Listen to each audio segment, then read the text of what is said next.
How do you respond when your entire world just changed?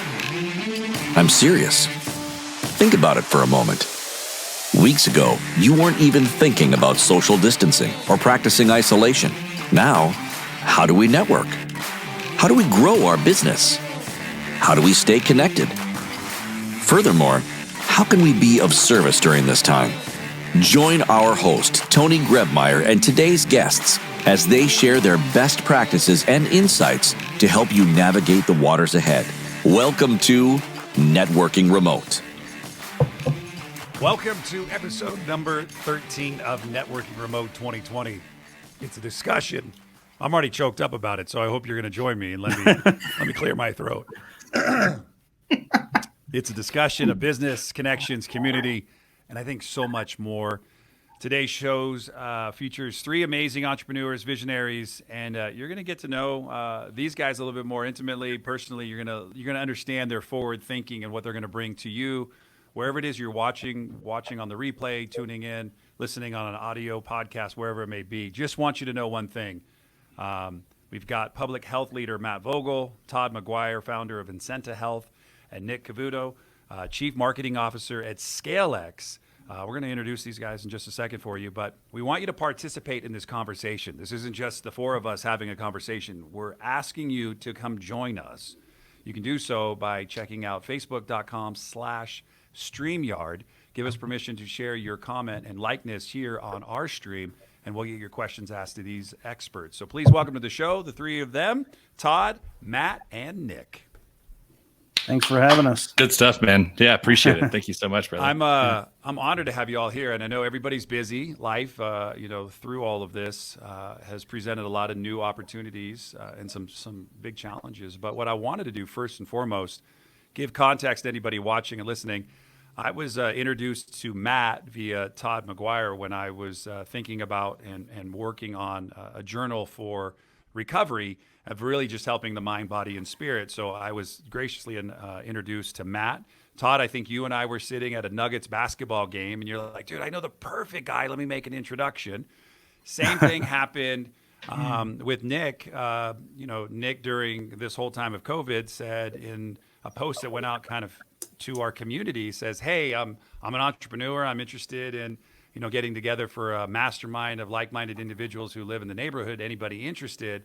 And, I raised my hand and got a chance to know Nick, and Nick helped set up this video that I'm using. So, people like that. And then the guy across the street from me for the last about 6.5 years, I've been just kind of like a brother to me, Todd McGuire. So I'm bringing together, and what I'm teaching anybody watching today is the power of tapping in and building a network. So Networking Remote is really about taking skills and getting out of your comfort zone and asking people for insight. So first, Matt, I'd love to kind of shift to you, then we'll go to Todd and we'll go to Nick.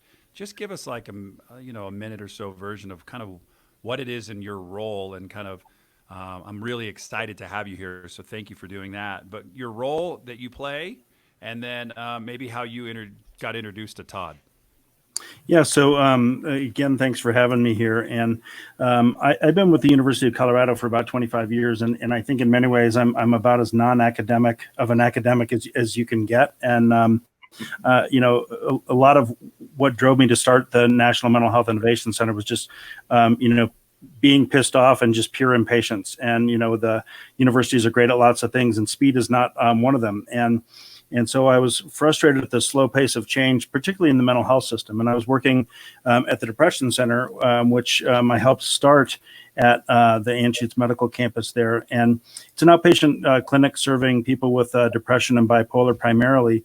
And it's a classic case of what you see in the mental health system a lot. You have great clinicians, really some of the best in the country working there.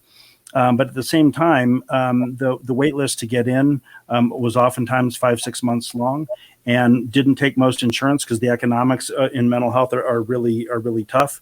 And so it was a cash only practice. And so we turned away a lot more people than we could actually serve. And I became really frustrated with that, and experienced similar things in my own life as a consumer, trying to access services in the system. And And so I started the Mental Health Innovation Center really just as a way to shake things up and to, to use a buzzword, kind of disrupt the system and say, how can we bring new thinking, new ideas, new technologies to bear on old, longstanding problems in that system, particularly around, the use of technologies and doing things like prevention, which everyone else in medicine has been doing for a long time, but mental health has been pretty late to the game. Before we pass, I need to know about your glasses. I know we just learned, but I want the world to know about your glasses. Yeah. So there's a guy. Am I allowed to give him a plug? Give him a plug. Hey. All right. A guy, David Keith, who's an artist in San Diego. He started a company called Specs Wax, and he was connected with the music industry and realized just how many vinyl LPs just up the road in LA were thrown into the landfill. I think like 10,000 a week or something, wind up in the landfill there. And he started driving a van up and taking them back and started making glasses. And if you look closely at them, you can still see the grooves in the vinyl. But you can work with him and pick out the music that you want, what kind of energy do you want going into your face, and the colors and everything else. So he's a great guy.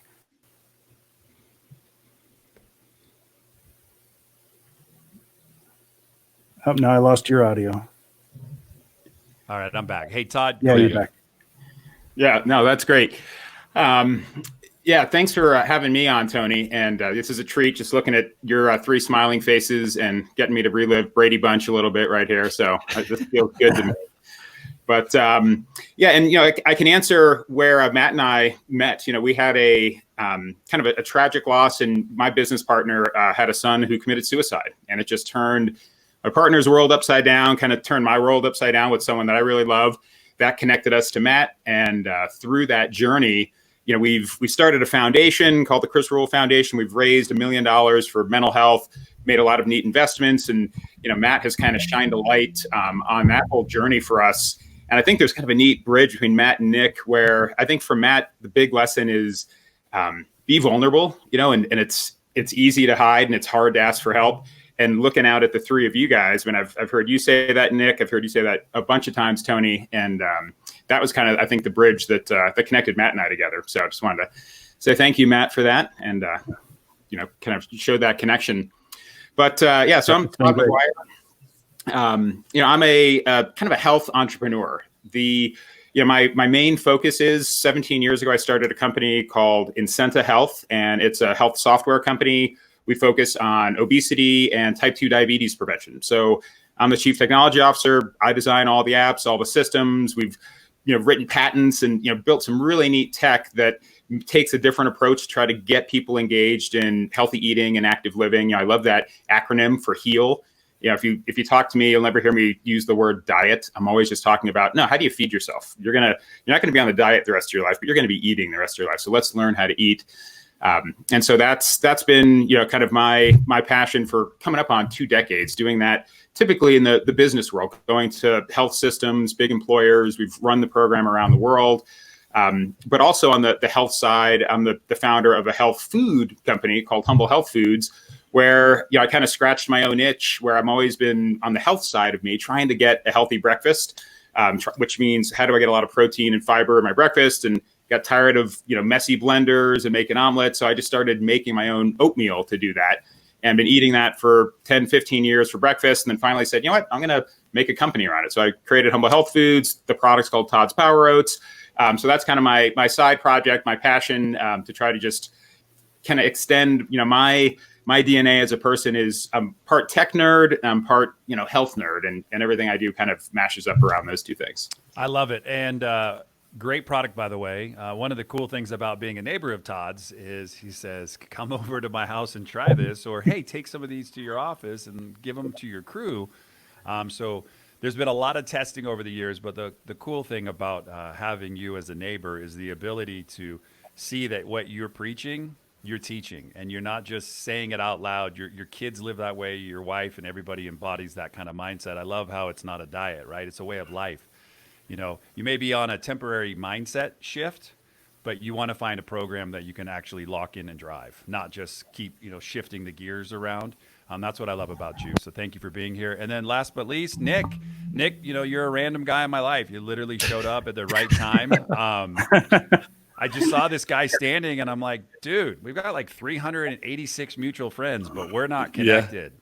Right. And that's the power of Facebook little reminders. They'll pop up and say, you guys should know each other. And I'm like, who's Nick? And I just see you standing there and then getting a little bit of a glimpse at who you are. It's been really, really cool over the last like 2 months to just get to know you, spend some time personally with you. So I'm really excited. So why don't you talk a little bit about what you're up to? And Todd didn't mention it, but Todd's a father. Matt, kids, wife? 2 kids, yes, and a wife. All right. I have a 10-year-old son and a pretty angry high school senior. And rightfully so. We got Nick, who's got some small ones running around. So we're all parents here. We're all fathers. We're all trying to figure this thing out called life. So Nick, you're up. Awesome, man. Well, thanks, Tony. Appreciate it, brother. My world is pretty interesting right now. Post COVID, I own 2 agencies. So 2 marketing agencies, one that serves the e-comm and kind of SaaS industries, another one that serves local businesses. And of course, the local business one pretty much got entirely wiped out. And, so that was a really interesting reality. It was something that I had to face and had to make a pivot towards to say, you guys probably heard that word thrown around a lot of entrepreneurs pivoting right now. And so for me, I had to make a decision on what was next for me and what was going to be next for my family. And so I made a decision to join ScaleX.ai. And they're an AI company that essentially are scaling really sales within BDR centralized organizations. So this can go from a solopreneur, but it can go all the way up to, they have clients like Aflac, for example, that are leveraging AI and technology in order to essentially 10x the amount of activities or sales activities that are happening on a daily basis compared to a human. So we're really, obviously it's very busy right now, with teams that are shutting down entire organizations of sales teams. One that just happened the other day was Glassdoor. 300 employees they laid off that were all within the BDR or SDR type within sales organizations. And that's not necessarily amplified and announced at the highest level, all over the news, because I think, there's nearly 40 million people unemployed. But that would certainly start a shocker when people start seeing that these large corporations are actually making these layoffs. So there's great power and opportunity in that, because now we can 10x the activity and it's the same cost as one of those employees. And we can kind of do a 1-to-10 match. So it's really incredible. We're serving tons of organizations right now. I mean, the phones are slammed, but it's a lot of fun. And really my central role is in an organization that's been product heavy and that's been sales heavy. They've, have some opportunities when it comes to the marketing and branding side and the demand gen and content side as well. So I'm really stepping alongside that organization to help them grow to $100 million. So it's been a lot of fun working with some really incredible people and learning a lot in the process. As well as I also have a coaching program. It's called Mentor Mind. And so I coach entrepreneurs who are reaching that 7-figure mark, and I coach them in the process of going from 6 to 7 figures. So that's my world, man. And I love my wife, Ashley, and my 3 little kiddos, Jude, Zara, and London. And they are 5'3" and 4 months. So it's a busy time for us right now. Wow. Lockdown's been fun. Lockdown has been just very incredible. Yeah. Well, hey, what we're going to do is we're going to jump in for the next about 40 minutes or so and really try to dive as deep as we can and help. I always say, like, if I get it to do one thing today, it's to go inspire and help one person to go shift and change their life. Like, if I can do that on this level, what can we do if we all 4 kind of have that same mindset? How can we go affect change in somebody's life today to let them make a decision that they're going to go all in? Maybe they've been stuck on a path of bad decisions when it comes to food, and they're going to shift their mindset today. Maybe they're going to hear something in the mental health game that they can help maybe figure out. They've been struggling and they need to reach out. Or maybe you've been an entrepreneur and you're like, you know what? Like, people seem to fail me and I'd love to find some AI to help me, right? And what can we do today to help one another really get our message out there? So why I am going to ask the next question, I would say to Nick, to Todd, and to Matt, if you can go on Facebook and just quickly share this message, we'll get more people involved in the conversation today. And if you are listening and you want to join us, visit StreamYard.com/Facebook, give us permission, and we'll let your questions roll through this show today. But my first question, it goes to Nick. Let's talk a little bit about challenges in adapting during this time of COVID and post. Challenges in adapting. That's number one, and then finding the second one, which I hate the way it's phrased, but it's such an important one, is work-life balance. So many people right now at home are working more than they ever have before because hey, it's my job. I just need to do this. Nobody else does it. The thing's going to fall apart. So I want to talk about those two things. And then we'll go to Todd and we'll go to Matt. And then don't worry, I've got a lot of great questions for us today. So challenges in adapting and then work-life balance. Awesome, man. If you have not had one major epic failure in business, then you are not an entrepreneur. And that's just the bottom line.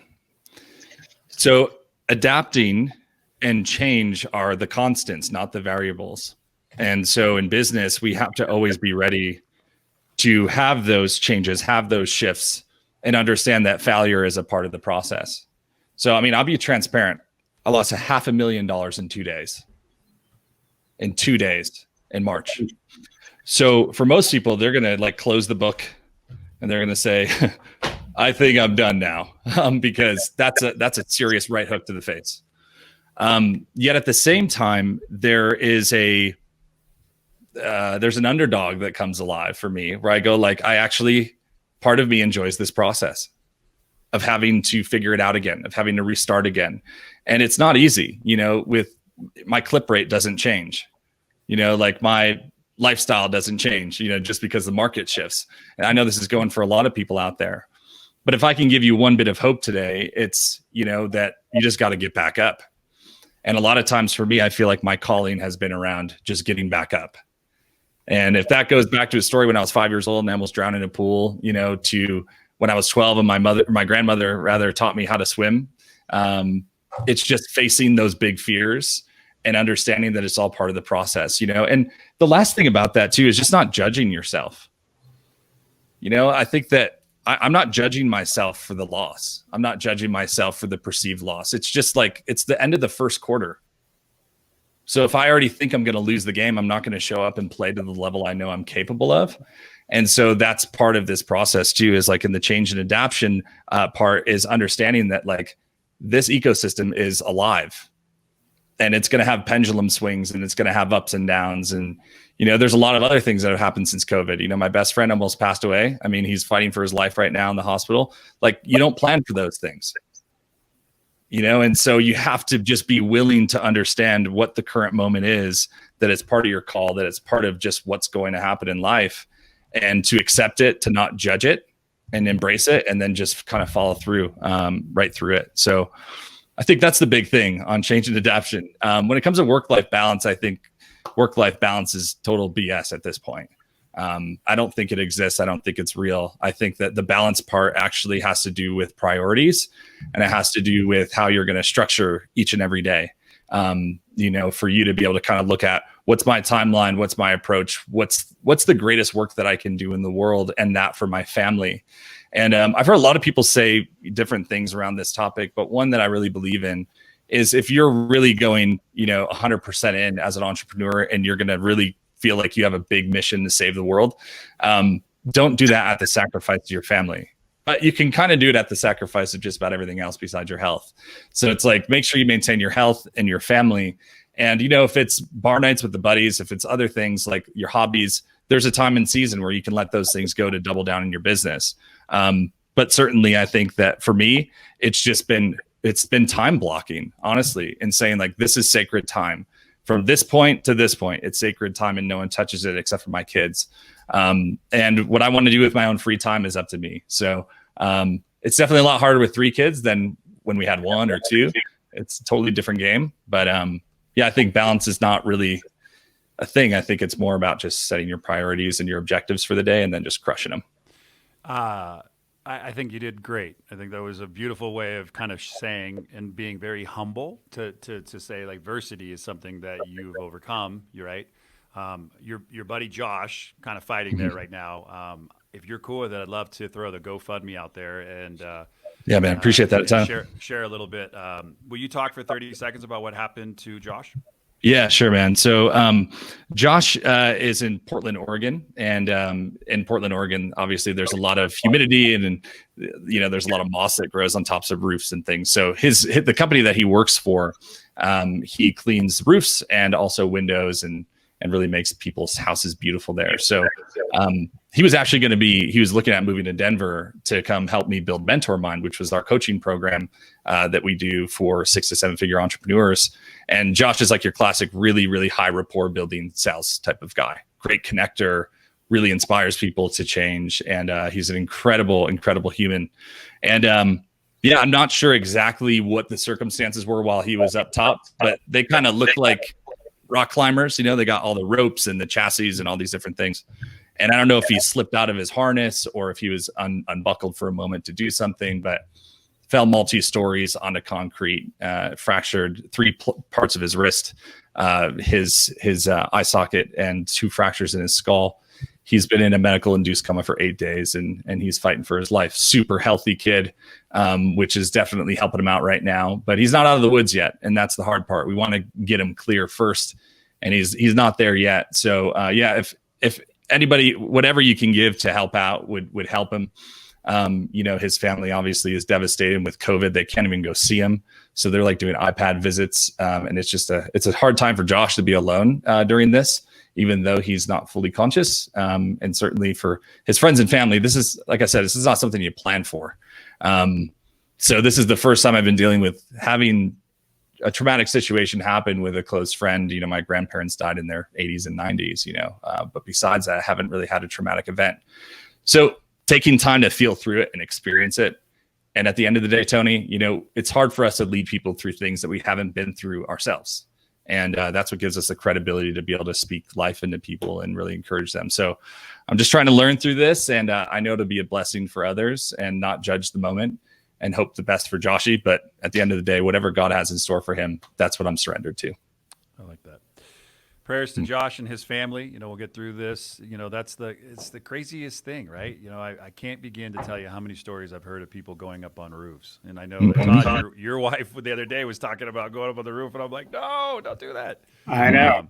So Todd, same 2 questions for you. Challenges in adapting. I love the work-life balance from Nick. I'm a believer it doesn't happen. I believe you just find your way and a path. Yeah, no, right on. That seems true to me too, Tony. On the first part, the challenges and the adapting part, there's kind of 2 little quote mantras that have been on my playlist, through the whole COVID world. The first one has been, take care of this moment and you'll take care of all time. And it's when I say that one to myself, like I was doing it on my run this morning, I was doing it, just getting ready for our talk today, this is all you've got is this moment. Hearing the story, Nick, about Josh, it's just heartbreaking. And, that the video you shared of him last time he was in Denver, you were soaking up that moment, and that's good. And, so that's a really primitive one, but I use it a lot. One that's a little more, that's kind of a passive, sponge view. The one that's a little more active is, I love the quote that says, the obstacles don't block the path. The obstacles are the path. And I think it just is change, and it is the new normal. And thinking of, I'm kind of a see a silver lining in everything type of a mindset. Looking at the work-life balance, and you're right on. That's the kind of the biggest mistake, to think there's really a balance. It's more if you can just harmonize them and be lucky enough, perhaps. I feel like I'm blessed in what I get to do for work. I love technology. I love health. That's what I read about when I'm not working. That's what I do when I am working. I feel lucky for that. But I'm loving the dynamic of the normal meetings I used to have, and not internal meetings with my team, but meetings with a customer, meetings with a new partner. We'd schedule a meeting. We'd all file into our conference room. They'd file into their conference rooms around the country. Rarely was a camera on.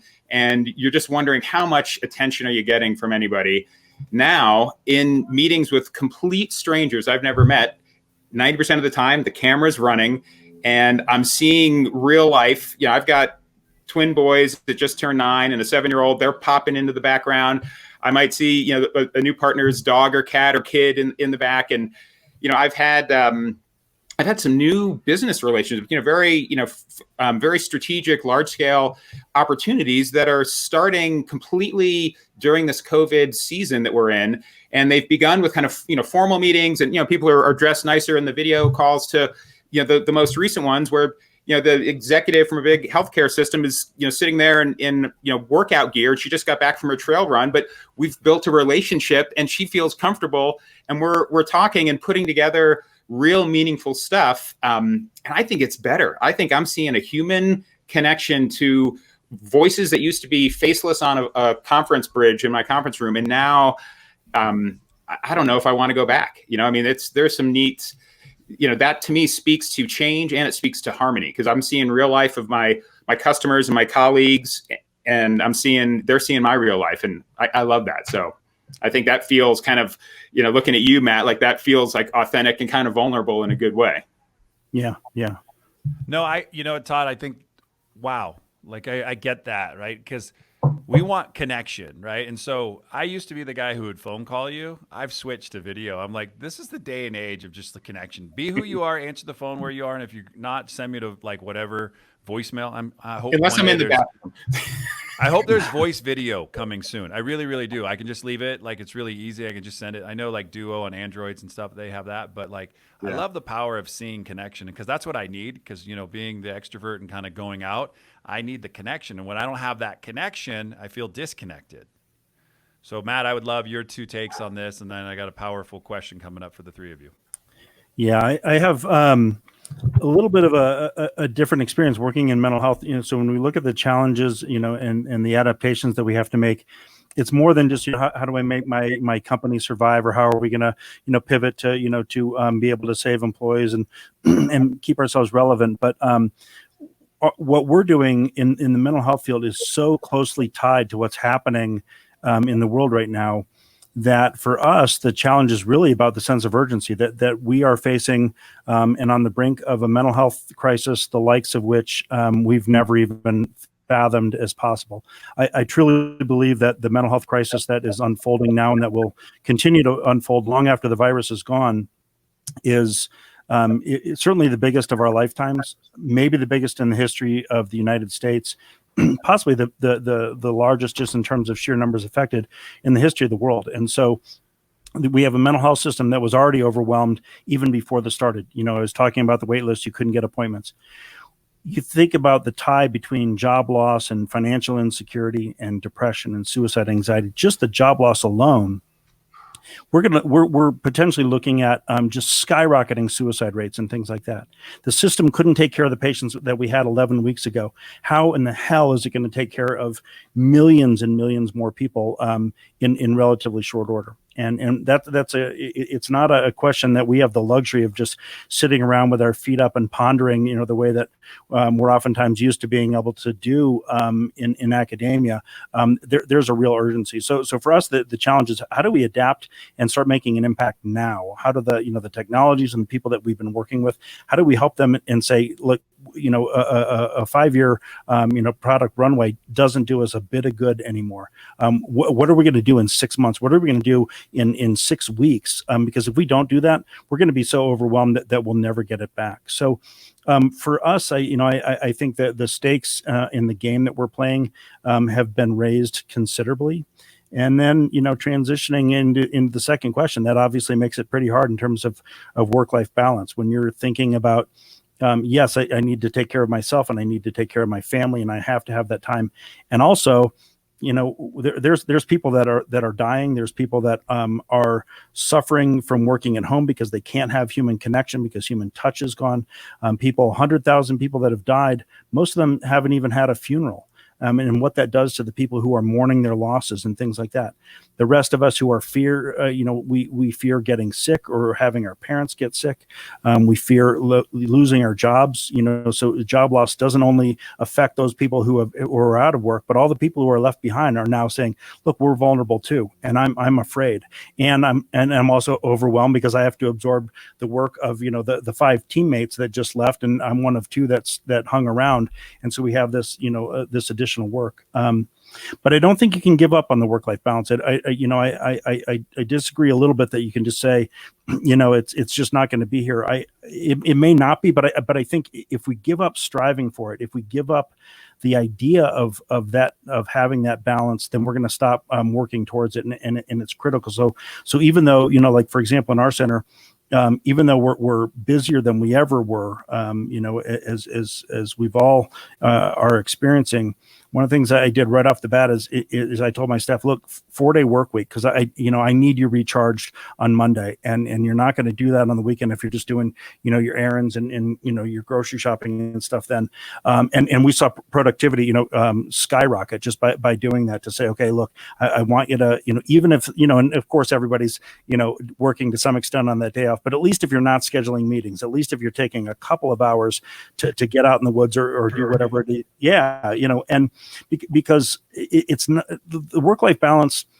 It changed 11 weeks ago. It's no longer just about, I want to do this to feel grounded or to feel healthier or to be a better listener. It's about survival. And if we don't do those things, this is going to consume all of us, both in terms of the volume of work that we have, our inability to connect with other people, our inability to help our own families the way that we do. I mentioned I have a high school senior, and just seeing what he's going through at having lost, graduation and prom and his, senior baseball season, and wondering, if college is even going to happen in the fall now. You have to attend to those things. Otherwise the world just collapses around you, and you're under the rubble, and you can't do the work that we're trying to do. Well, Matt, I want to say thank you. I thought that was some great insight, and that's what I love about bringing people together, right? We just gotta have a conversation. Todd's point really is the thing that I want to hit home on all three of you guys today. Take care of the moment, right? Just be in this moment, be as present as possible. It's hard when the windshield wipers are going as fast as they possibly can, and everything's trying to hit the windshield wiper. Yeah. And you're like, oh crap, I barely can see. But what you can do is remember that you have the ability to pull over and just stop for a moment. Like if it's out of control, just stop. And so then I loved what you were saying, Matt, too, about the mental health issues that we're facing right now. We don't even know what the full effect of that really is going to be. Imagine 100,000 people, and then you make it very simple, like haven't even had funerals. I mean, that people are just like, hey, we'll get to you when we can. Right. I mean, just like that plays such big into my mindset of like, holy smokes, like if that was my loved one, what would that do? Right? That would cause you to think the only thing in that moment is everything that you loved is gone, and then you can't even go and give that person a proper a funeral. So that really hit home, just thinking in that regards. I know for my wife and I, her father and stepmom have been locked up at a retirement community for the last 12 weeks and haven't been able to leave. They've been stuck in their 1,000 square foot little area, and they can't even go in the hallway. They can't even walk down. You want to talk about the mental health game. Right. You want to talk about what they're experiencing. They're going crazy. And so I just really want to say thank you, Matt, for highlighting that, because I think so many people don't really know the true effect, right? And so when you're an insider like you and you have access to data and you're seeing it on the front lines and you're hearing about it, it's huge. I just want to say, you guys are just been really, really vulnerable, just sharing too, and just sharing about your life, your business, and kind of what you're up to. And the things that now I really want to shift to is community. And really, like, what can we do, the four of us right now, to affect change in our community? How can we be the leaders and the examples that people are needing to turn to? Because you're an expert in your own right, in your own field. And, Todd runs an organization. Nick, you're taking on a new organization and helping people. Matt, before this, you were just on the call with, the dean. So I know that you're a part of some big things.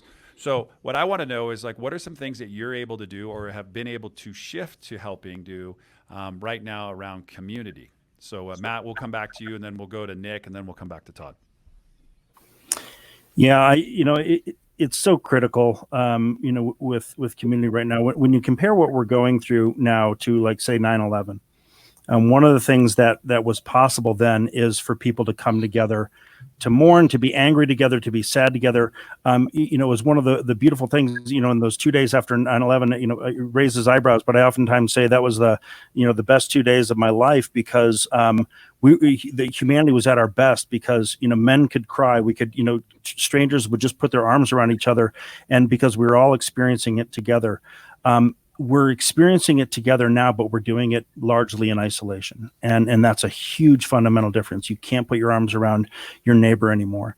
But just like, 9/11, and I think what's driving so much of this, people are desperate to do something.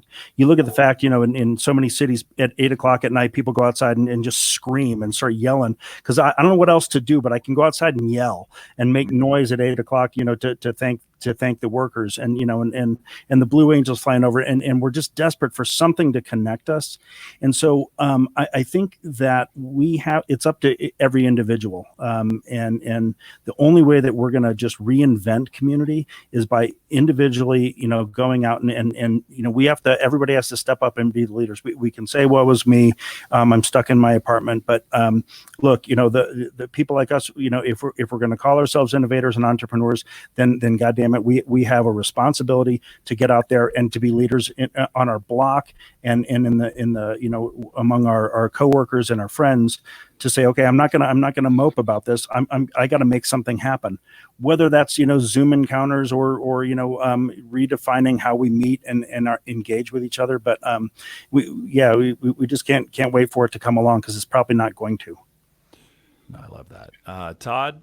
We're going to come to you in just a second. We're going to make you hold on because I know you got a lot going on with your business right now and how you've had a shift. I've seen you at home the entire basically 12 weeks, and that's not like the normal Todd. So I want to get Nick's take first.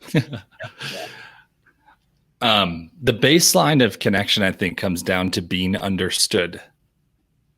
And that's what I really love about what Matt's saying is because at 9/11, you look at that point, everyone understood what the other person was going through. They may not have had full context on a situation, but they understood the pain and they were able to identify with it. And so the greatest tragedy is when we're misunderstood, which is what causes so much division and divide and a lot of problems, right? So you can look at that in a family context, you can look at it in a business context, employee, like anything. Understood or misunderstood are kind of like the greatest scales of where connection can happen.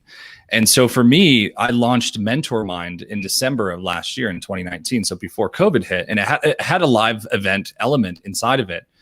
But what was really beautiful is that I brought people in groups of 12 together and we just talked through. I had one question on every call for 90 minutes and 3 people answered. And we all kind of gave times of reflection. And, sometimes when you're actually talking to the individual, they're not the one who gets the biggest deposit, but it's the ripple effect of the other people in the room who can not be the one in the hot seat, but still accept the advice and go, oh, wow, that was really powerful. And I need to lean into that.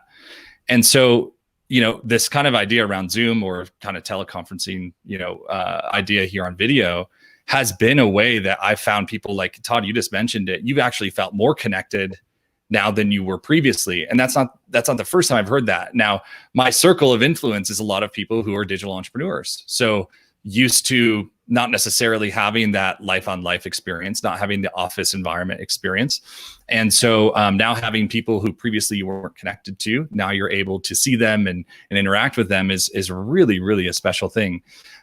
So I think around that idea around like creating connection and community in the context of COVID right now, I know the virtual experience has been really powerful. And I can say for sure that, the most amount of transformation that I've seen people kind of go through has been through these sequences of these live expressions digitally, and then coming all together into a room and then being able to actually share vulnerably with each other. It's the most amount of growth that I've seen with entrepreneurs that I've worked with, and also the growth that they've seen themselves. Now, on the opposite side of where I think connection and community can be a lot of conflict, back where I'm originally from Rochester, New York, they had a 300-person event during COVID. And of course, people are up in arms around it. So the social demonization of people who are trying to figure it out, and even in the early stages of trying to figure it out, I think is something to be relatively careful of. I know everyone's trying to be safe and do the right thing, but understanding that there's kids who are out there right now at home where there's a home of abuse, and they actually don't get an opportunity to get away from that abuse. That's like where my head goes. Like if my kids were home, right, and they were in a very turbulent environment, that's what really makes my head spin, because they can't get away from the verbal assaults, the physical assaults, the emotional assaults. Some kids back again in Rochester, I know a lot more stats there because I digged into this stuff when I lived there. 3 out of 5 kids go home every night and they don't eat till they go to school the next day. What's going on with them? So there's this desperation. There's a quiet scream happening right now that, Matt, I think to your point, is going to be the ripple effect. But I think that we have to do the best with what's in our hand today and what we know to do. I don't know how to solve that problem right now. And I wish that I did. I wish I had a really good answer for it. And I don't know. But what I do know is what's in my hand is a lot of people who have spent the last 5 years working from home, and they're okay, but also still needing a level of connection. And I'm trying to do my best within that circle to stay connected to those people. But a simple outreach of how are you doing or checking in, I mean, it just goes so far.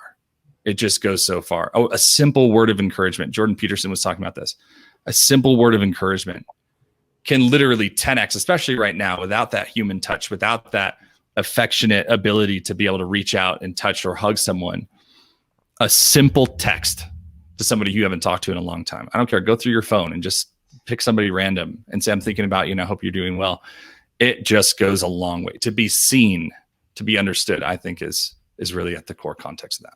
Great points. And so much of what you just nailed out of the park for us was what a lot of people in the beginning was trying to figure out, right? Like there's some of that connection stuff happens in the very, very beginning, but as we see the first wave of the tail, some people just kind of go back to their normal thing. I mentioned it on my other broadcast the other day, like the parties in Ozarks and the things, people just try to go back to normal.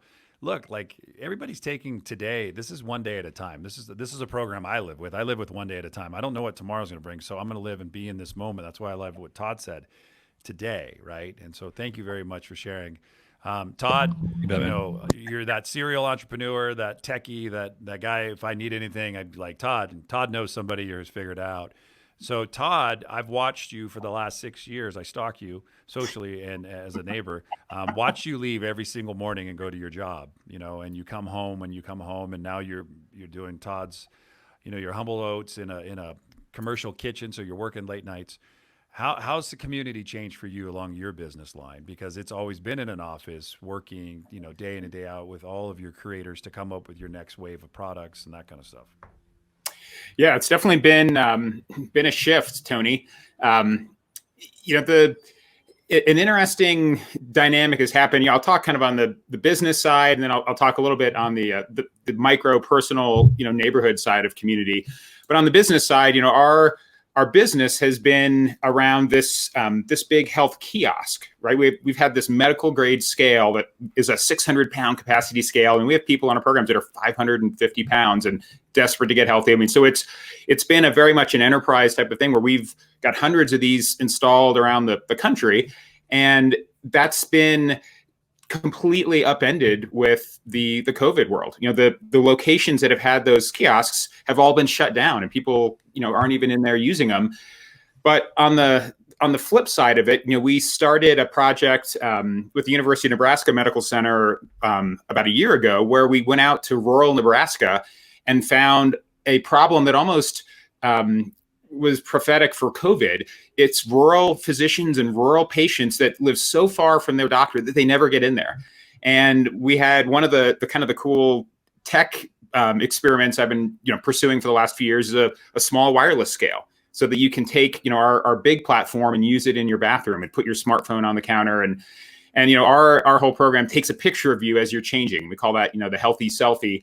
But we said, what if we took these patients and that never get to the doctor, and we said, hey doc, give us 100 of them and we'll just send them our stuff remotely, send it out to the farms in rural Nebraska and see what we can do.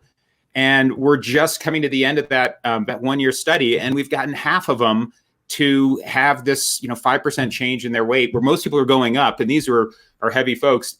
We're getting a changing of the curve. We're always talking about flattening the curve. That little experimental project is now becoming, our phone is ringing with enterprises saying, I need something that can make someone healthy at home. And so that's been our big pivot. Our work style, one of the hats I wear is leading our software development. I've got developers in India and here in Denver that I rarely see in person. One of them sits right next to me in the office, but we're on the phone morning, noon, and night, and we've been doing that remotely forever, right? Some of the more marketing and business operation side has been, in the physical setting. So that's been an upending of that dynamic. But it's been interesting to just kind of watch that pivot take place and just say maybe this is the new normal of community at a distance, because these people we're working with virtually, we're talking to them, we're interacting with them. There's a funny feature actually in our product, this brag to Facebook, where you can share that healthy selfie. And we didn't know if anyone would ever do it. Like, we had a little button under your picture that said, "Hey, Nick, you're looking great. Do you want to share your result?" The day we turned it on a Saturday, our quiet day of the week, people started clicking it and sharing out their journey and their picture. And then I'm a data analytics junkie, and I'm looking in the back end at what's happening to their change. And it's through the roof. They have a longer duration of effect. They have this outpouring of community from their peer group saying, "Man, Nick, this is amazing. Keep it up. You're inspiring me." And that becomes sticky. Like, that's in the world of behavior change, right? How do you make it durable? So I think that that is a bit of community at a distance, and it's that's just kind of inspiring to me. One quick micro version of what you can do, and hearing you, Matt, and you, Nick, say, we've got a responsibility to take action, but it's hard to know what the action is. I look at it sometimes on just a micro level, like of going out in the neighborhood. When I go on my runs, I know you do this, Tony, because I've walked with you, waving to strangers and getting them to kind of look up and smile and be be the change you want to see, live that, and even little. I think you can make the teeny bits of community in, we've done kind of a little micro bubble among our, my backdoor neighbor. They've got 2 little kids that are friends with ours, and the house next door, the 3 of us pooled together and one of them would run to Restaurant Depot and buy 30 pounds of chicken thighs. And we would sit there on their back porch and divide it all up during this season. And then we'd do some, community cooking nights. Like, one of us would say, "I'm going to make a bunch of, carne asada and share it around." And I think that seems small and trivial, or helping with the kids when you've got to go, take one of your kids to the dentist, the other one's, having an issue. That's maybe the way forward to making that home environment a little less likely to become abusive and making the chaos a little bit more manageable. And, it's a small sphere of influence, but if we're all acting that way, maybe that makes an impact. You know what? I had to stop for a moment and just think, I'm like, how cool would it be amongst all the chaos and all the noise and all the stuff that we couldn't control, that we could control the things that we have the ability to, right? I remember growing up, and I think I told this story the other night, Todd, to Natalie. My dad used to call us for dinner, and it would be like myself and then my brother, my stepbrother Richard, call us down for dinner, and it'd be like 6 o'clock. And if like 6:01 I wasn't at the table, the food was gone, he had already eaten, he was sitting watching the evening news, drinking his cocktail, and I'd missed out on dinner, right? So Amber experiences some of what that has caused for me in my life. Is I sit down at the table and I eat really, really quick, and I get up and she's still eating. So some of that stuff that happened in my childhood is still very there today, even 40 some odd years later. And I love just the image of you, talking about, hey, you want to have dinner with your neighbors. And those are the things that I hope we never lose. I hope we actually strengthen our connections and our relationships with one another, and use this time as a valuable reminder that, hey, you know what? We were created for connection. We were created for human, touch, as Matt talks about, the connection of needing and wanted, and I those are things that I need, right? And when I don't get those, I inward dive, and then the negative self-talk comes into play, and no one loves me, no one cares for me, and next thing you know, my mixtape that I play is the poor me card instead of the amazing one that Matt's wearing on his head today with some amazing songs. Those are the things that I have to remind us, that we are responsible to rewrite the mixtape of life that we've been given. We have an ability to change the tune. We have the ability to go out today into our communities and be the changes, Todd was just mentioning. So I just want to say thank you for helping to do that. The last part of this show is really kind of an interesting part. I've taken notes and brought some words to light. And what I'm going to ask you each to do is grab an 8.5 by 11 piece of paper and some type of Sharpie or some pencil or something. And imagine you are closing out a health conference, Todd, or Matt, you are standing in front of your dean or organization and you're closing with some thoughts today. Or Nick, you're like, hey, you know what, guys? You've been so business focused. We've lost some touch on this personal focus, and I want to share with you some important facts that I've learned. So these words, I'm going to ask you to weave them in. Pick 3 out of the 6 and weave them into your closing 3-minute, like, hey, thanks for my time here today. It's been awesome. Remember, I'm Todd with, Humble Oats and blah, blah, blah, blah, blah. So this is just kind of like your closing segment as a keynote speaker today. So adapting, or, how to adapt, challenges, the shift. I think that's still huge for me every single day. Take care of this moment, human connection, and then I just threw in mixtape because that's one of my favorite new sayings is, right, I got to rewrite the mixtape. I remember as a little boy listening to the radio, that's how I became a DJ. Songs would come on and I put my 2 fingers on the play and record, and I would record the song and then I would listen to the DJ, and then when he would go off the air, I'd practice being a DJ in my room. So those are the things that I reminded myself I had control over. So adapting, challenges, take care of this moment, human connection, and mixtape. Nick, we're going to let you close. We'll go to Matt, and then we'll let Todd take us home. Awesome, man. Well, I do appreciate it, dude. I think that it's been just an incredible honor. And I think that, Matt, you got your hands full. I know this is going to be a wild season for you. So just as a friend and as a brother and all those things, here for you, man, and whatever you need to be supported and to be propped up during this time. If there's any way that I can help serve alongside you, let me know. I want to make sure I make that really clear, and Todd, for you as well, and Tony, for you as well. But I know, Matt, this is going to be super serious, and it's going to be one of those things where the acceleration probably hasn't been hit yet as far as awareness. And when it does, it's going to be pretty extreme. So I think that at the end of the day, our challenges, right? Our challenges are actually opportunities. And I just hope that each person can see it that way. I do think that it's so important to take each day as its own, because tomorrow has yet to be touched. And that is so, so, so important, because we can get so caught up. If we start bringing our past into our future, it doesn't give us the opportunity to be reborn. And in the same way, if we start trying to extract the future into the present without dealing with the present, we become disconnected and we become really detached from what's happening in the current. So it is so important. And so, Tony, that was just a great reminder today. And I think that human connection is one of those things that we can't live without.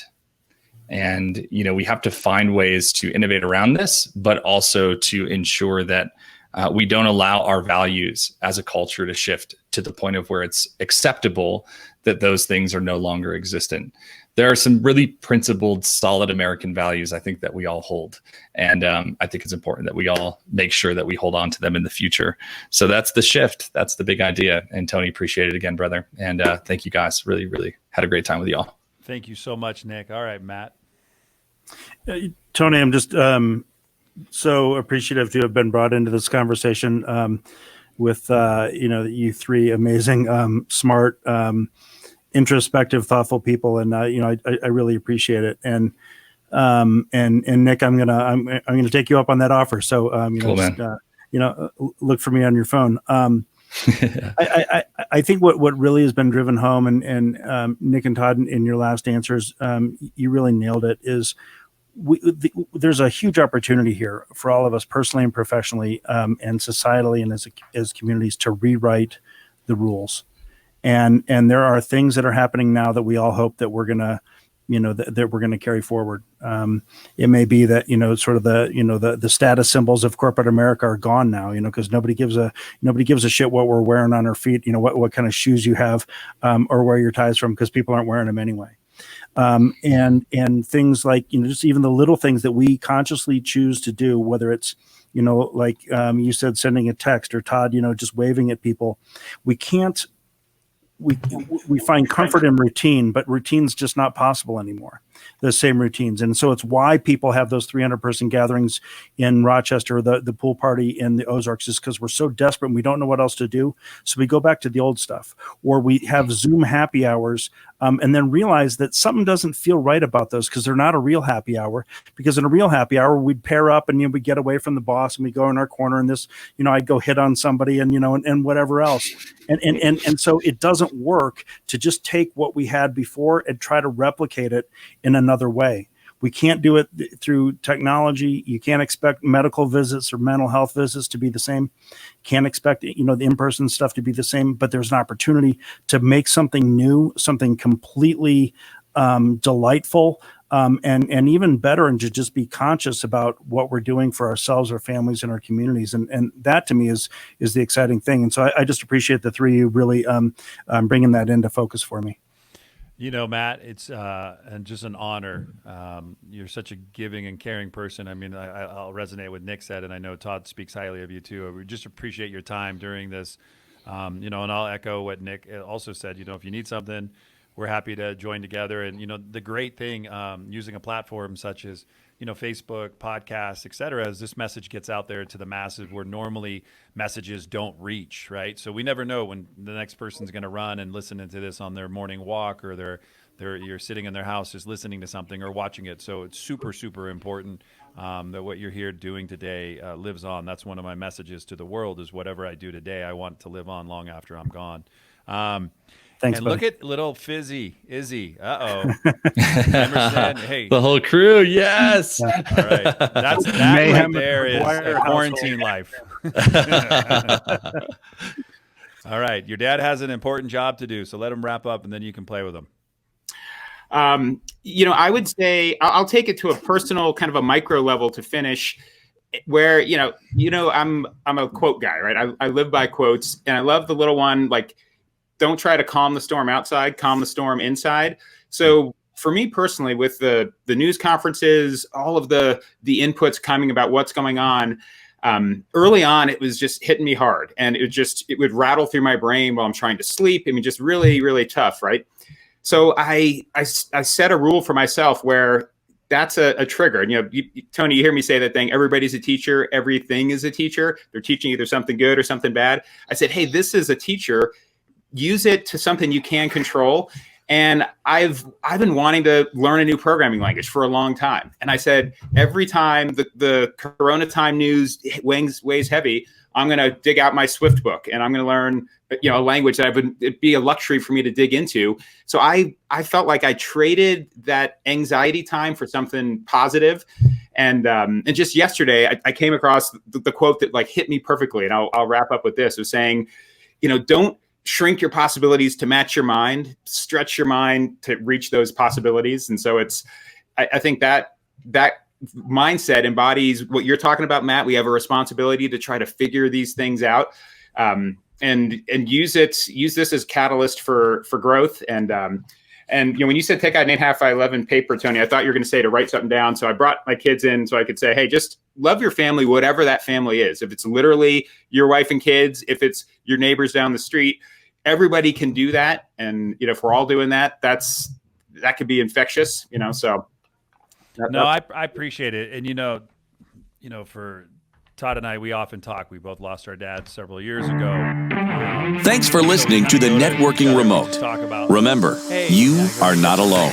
Stay connected. Oh, yeah, I remember when my dad used to do this. And so Todd and I being able to share stories, and I think that's something that we need to remind ourselves to do with one another too. Share stories, bring people into the conversation. There's a lot of crazy stuff going on in this world. We live in a very difficult time.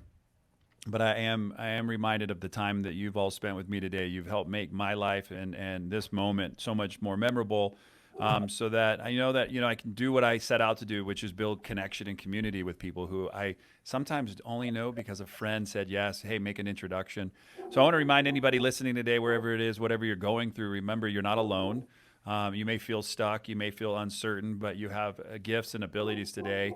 And if not, scream loud, raise your hand, do whatever you can, make noise. I think that's something that I have to remind myself that we need to do more of. We have to let people know that there's an issue going on and bring awareness to it. I know being somebody in recovery of alcoholism, that people are isolating, people are getting drunk, watching people waste their life and dying because, you know what, they feel like there's no better opportunity than just to go kill themselves. And that's not why I think any of us were created or brought into this world. I think the opportunity for us today is to admit, like, I don't know what tomorrow is going to bring, but I do know that I have an opportunity in this moment. And I didn't know, Matt, other than an introduction by Todd by saying, hey, I'm looking for somebody to put in my new recovery journal. And you're like, oh my gosh, I know the perfect guy you should talk to, and then seeing Nick scroll across Facebook at the right time saying, hey, I'm going to hold a mastermind in our neighborhood. Anybody interested? And I'm like, oh crap, that's another thing I don't need, but I really do need. Sure. Let me go ahead and sign up. There's a lot of stuff in front of us, but we have blinders on because we're only looking at one channel of life. And I'm going to challenge you today to take out the remote and maybe switch the channels. If the news is on, turn it off. Shift to something like alerts. Get the things that are really most important to come as a reminder to you on your phone. But we have an obligation and an opportunity today, more so than ever before, to have our voice be heard. And we need to do our job to let that voice be heard. And so whatever that looks like for you, however that needs to be, share your message passionately with the world. The world is waiting for you to start taking action. So play your mixtape loud, turn on the speakers, and let the world hear your voice. I'm dead serious when I say this. This kind of stuff is what hits me every single day of my life, is that this is a true gift in this very, very moment to spend the last hour with you. So I just want to say thank you to Nick, thank you to Todd, thank you to Matt. On behalf of everybody, my name is Tony Grebmeier. And until next time, no matter where you go, no matter what you do, choose to make today the absolute best day of your life. Thanks for listening to the Networking Remote. Remember, you are not alone. Stay connected